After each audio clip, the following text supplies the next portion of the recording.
Big boss Marathi season 5 याची कोणत्या घरात चर्चा नाही असं एकही घर तुम्हाला सध्या महाराष्ट्रात सापडणार नाही. आणि या बिग बॉस मराठीच्या सीझन 5 मध्ये सगळ्यात जास्त चर्चेत राहिलेला कंटेस्टंट आहे सूरज चव्हाण. सूरज चव्हाण आणि इतर सगळ्या स्पर्धकांचे फॅमिलीला भेटवण्यासाठीचा जो एक प्रोग्राम होता तो बिग बॉस मराठीमध्ये घेण्यात आला आणि त्याच्यामध्ये सूरज चव्हाणचे पण कुटुंबीय गेले होते. आपल्याला सगळ्यांना माहित आहे सूरज चव्हाणची बहीण, सूरज चव्हाणची आत्या आणि सूरज चव्हाणची सगळी फॅमिली पण गेली होती. परंतु बिग बॉसच्या काही अटी, नियम, अटी, शर्ती होत्या.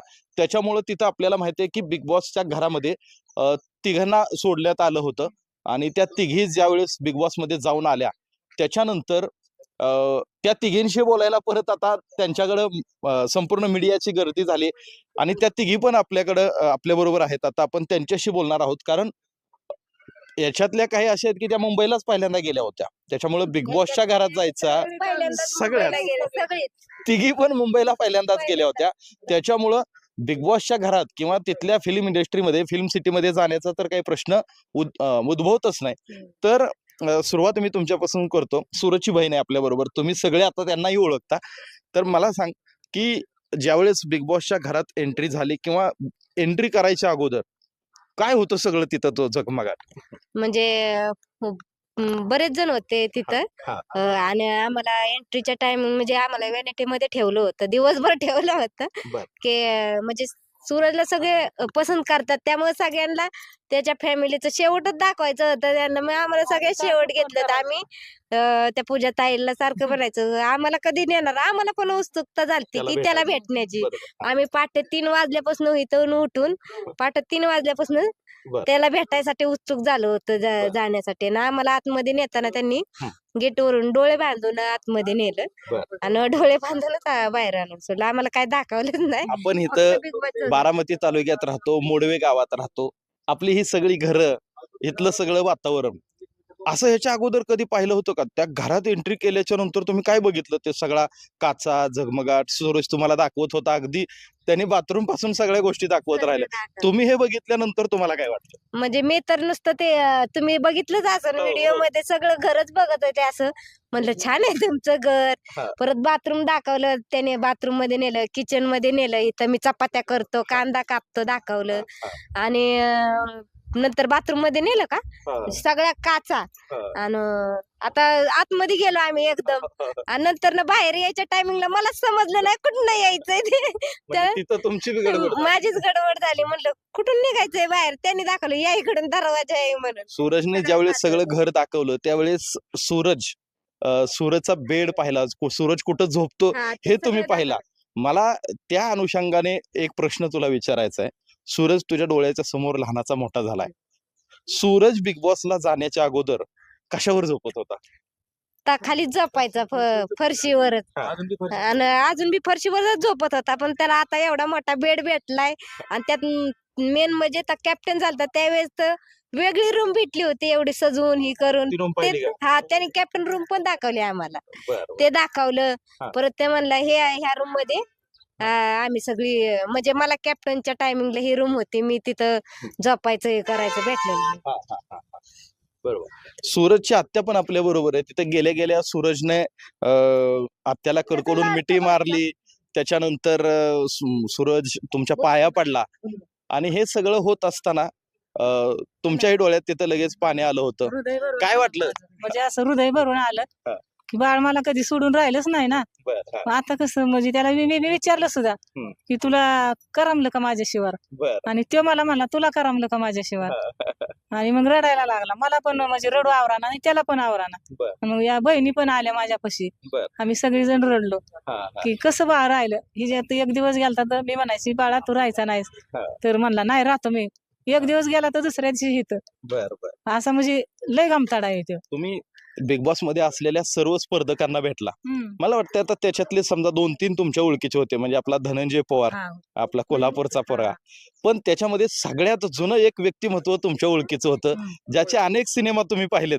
अनेक पिक्चर पाहिलेत. कोण बरं ते? वर्षात आहे वर्षाताईंना भेटल्यावर तुम्हाला काय वाटलं? मला लय आनंद वाटला बर. आणि असे समक्ष जे मी बघितलं वर्षाताईंना हा. इतके जे सुंदर आहेत हा. की म्हणजे वाटत पण नाहीत की या इतक्या वयाच्या आहेत म्हणून. बरं. मी त्यांना म्हणलं मी लहानपणापासून तुमचं पिक्चर बघते, गाणी बिनी सगळं तुमचं बघते म्हणलं. हा. हा. हा आणि आम्ही असतं त्या वर्षात आहे रडत होत्या. बर. इतकं त्यांना वाईट वाटत होतं म्हणजे अशा गरीब घराण्यातलं की म्हणजे लय वाईट वाटत पण होतं. एक होतं की ज्यांचे आपण पिक्चर म्हणजे ब्लॅक अँड व्हाईट टीव्ही होता, म्हणजे तुमच्या काळात तर ब्लॅक अँड व्हाईट टीव्ही होता, कधी कधी गावात एकच टीव्ही असायचा, त्यावेळेस आपण त्यांचे पिक्चर टीव्ही बघायचो चावडी त्यावेळेस त्यांचे पिक्चर त्यावेळेस पिक्चर बघायचो आणि ज्या जशा आहेत ना आतापर्यंत म्हणजे पहिल्या जसे बघितल्या आम्ही तशाच आहेत त्या सेम. आम्ही तर इतकी मी तर चाटच पडली त्यांना बघून हा वर्षाताईंना. आणि लय असं म्हणजे सगळ्या निकिता आहे ही सगळी गेल्या गेल्या पाया पडल्या, ही सगळी माझ्या पाया पडली. हा आणि ते मोठं सर नाहीत का, काय त्यांचं नाव, अभिजित नाही त्या केदार सर, त्यांची पण ती सुद्धा माझ्या पाया पडलं. मी म्हणलं तू नाही म्हणलं तुम्ही मोठं आहे, मी कशाला तुमच्या पाया पडू. तर नाही म्हणलं मला तुमच्या पाया पडू द्या, थांबा. मी पण सूरज सारखाच होतो म्हणलं, एक असाच माणूस गरीब. पण या मुंबईत आल्यामुळे मी पण म्हणलं हे झालंय त्यांचं struggle. आणि आपण बघतोय येऊन जाऊन आता खूप चर्चा रंगली बिग बॉस मध्ये. अख्ख्या महाराष्ट्राला आता त्या चर्चेचा शेवट कधी होणार आहे हे महाराष्ट्राला उत्सुकता आहे. म्हणजे जसं सूरज ट्रॉफी घेऊन येणार ह्याची उत्सुकता आहे, तसंच सूरजच्या लग्नाचा विषय आता बिग बॉस मध्ये गाजायला विचारत होता की मला तिथं. बर. आणि त्या यांनी पण विचारलं ती बारक सर काय त्यांचं नाव, पॅडी दादा प्याडी दादा म्हणलं मुलगी बिलगी बघितली का नाही सूरजला. हा मला म्हणलं, मी म्हणलं बघितली असं बघत होता माझ्याकडे. वय बघितली वय म्हणलं हा बघितली. आधी करिअर घडव बर का, मग मला म्हणतंय रितेश सर म्हणलेच मला लाईन लागली बाय.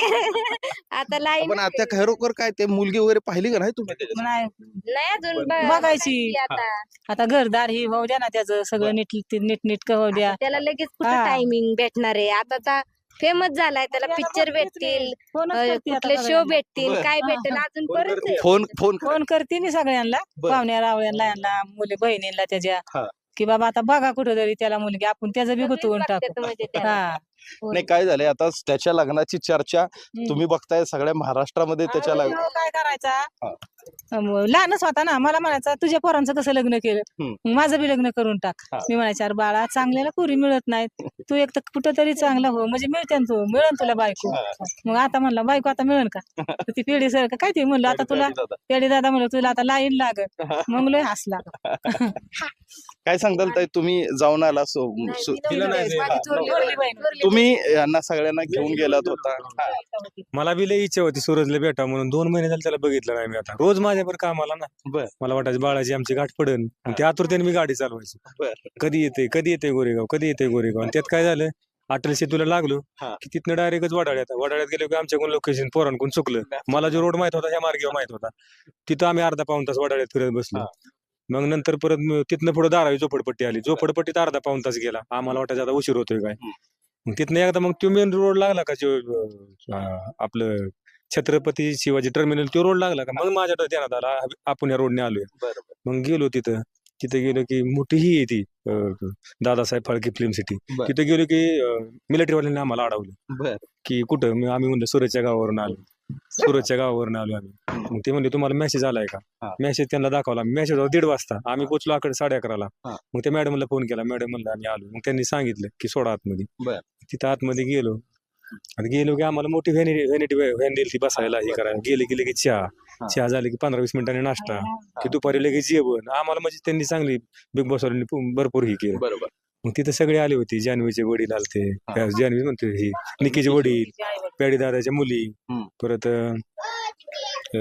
बरेचसे जण आले होते, बरेचसे आले. असे सूरजला भेटण्यासाठी ज्यावेळेस आता तिथं तुम्ही गेला होतात, मला ते एक विचारायचं तुम्हाला की हा जे सगळा प्रवास सूरजचा आहे, सूरजमुळं आज तुम्हालाही माणसं ओळखायला लागली.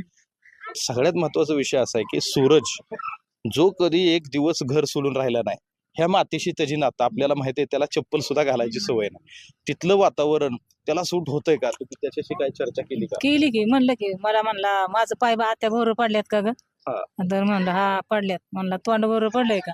म्हणलं तोंड बी गोरं झालंय. म्हणलं बाळा तू लावतो का काय तोंडाला? तर गप झाला.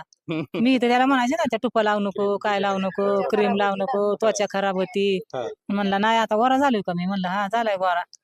म्हणजे असं बरं वाटलं जरा इथल्यापेक्षा. की- बाकीच्या सगळ्या स्पर्धकांना तुम्ही भेटला. हम्म. तिथं धनंजय आहे, अंकिता आहे, अभिजित ती आहे. आम्हाला एवढं पण म्हणली की तुम्हाला तुमच्या सूरज बरं काय त्याला घेऊन बोलायचंय का? हा. मी म्हणलं आम्हाला काय बोलायचं नाही, तुम्ही बी आमचीच फॅमिली. बर. सूरज जसा तुम्ही आमचा आहे हा. तसं तुम्ही पण आमची फॅमिली. इथंच आपण सगळेजण बसून बोलू. हा. मग आम्ही सगळेजण तिथंच बसून बोललो. हा. मग निकिताने आम्हाला चहा करून आणला. आम्ही सगळेजण चहाही पिलो हा. तिथं. मला ज्यावेळेस तुम्ही घरामध्ये एंट्री केली, तो सीन सगळ्या महाराष्ट्रानं देशानं डोक्यावर घेतला. फक्त सूरज चव्हाणचीच अशी फॅमिली होती की त्यांनी बिग बॉसच्या घरात जाताना पायातली चप्पल काढली. काय कारण ते होतं? कारण असं आपण आहे ना आपल्या घरी पण रोज बाहेर चप्पल काढतो, घराच्या बाहेर कुठं गेलं तरी बर का. मग मंदिरात जाऊ द्या, कुणाच्या घरी जाऊ द्या, मग ते पण असं घरच आहे ना, त्यांच्यासाठी पण ते घर आहे ना, आपल्यासाठी पण ते घरच आहे. त्यामुळे म्हणलं आपण आतमध्ये चपल्या नेणं हे बरोबर नाही. आपली चप्पल काय चांगली आहे मी का? उलट त्या मग यांना त्या विचारलं, ते आम्हाला डोळे बांधून नेलते ना, त्यांना विचारलं. ते म्हणल्या चपल्या नका काढू. आम्ही म्हणलं नाही, तू आम्ही चप्पल काढली. या पोरींना म्हणलं चप्पल इथं काढा ते म्हणलं. काय म्हणले माहिती का, त्यांना विचारलं होतं आम्ही आम्ही चप्पल काढली तर चालेल का? म्हणलं तुमच्या आणि तुम्हाला जसं वाटेल चप्पल काढू वाटेल तसं तर कोणी काढत नाही. म्हणलं तुम्हाला काढू वाटेल. म्हणलं आम्ही नाही घेऊन जाणार आतमध्ये, आम्ही तिथं बाहेरच चप्पल काढू. म्हणजे आम्हाला तसं घरात संस्कारच आहे सवय. गावाकडचं. आपण खेडेगावची माणसं आहे ना, मग आपल्याला तसं संस्कारच आहेत ना. आणि आमच्या आई वडिलांचे बी संस्कार आम्हाला चांगले आहेत. हा. त्या व्हॅनिटी मध्ये पण आम्ही साईडला चप्पल काढून हा, त्याच्यात पण आम्ही नव्हती चपल्या घातल्या. तर मित्रांनो, ही सूरजची फॅमिली आहे, सूरजची आत्या आणि सूरजची बहीण. आपण बघतोय की ह्याच्यातला सगळ्यात जो गाजला सीन तो म्हणजे ह्या दोघींनी, ह्या तिघींनी पण चप्पल बाहेर काढली आणि मग बिग बॉसच्या घरात एंट्री केली. त्याचं कारण त्यांनी सांगितलं की ही गावाकडे राहिलेली माणसं आहेत, कलाकार गावाकडचा आहे. तो कितीही मोठ्या स्टेजवर गेला तरी गावाकडची माती, गावाकडचे संस्कार विसरायचे नाहीत. हे जसं सूरज वारंवार दाखवून देतो, वेगवेगळ्या कृतीतून दाखवून देतो. म्हणजे गणपतीला मोदक ठेवल्याशिवाय तो स्वतः मोदक खात नाही, किंवा आई मरी मातेचं नाव कंटिन्यू तो घेत असतो. परत त्याच्या फॅमिलीनं पुन्हा महाराष्ट्राचं एकदा मन जिंकलं की ज्यावेळेस त्यांनी पायातली चप्पल काढली त्याच वेळेस बिग बॉसच्या घरात एंट्री केली. आणि या सीननं संपूर्ण महाराष्ट्र एकदम भावनिक झाला होता की गावाकडची माणसं ही कुठल्याही क्षेत्रात गेली तरी आपले गावाकडचे संस्कार विसरत नाही.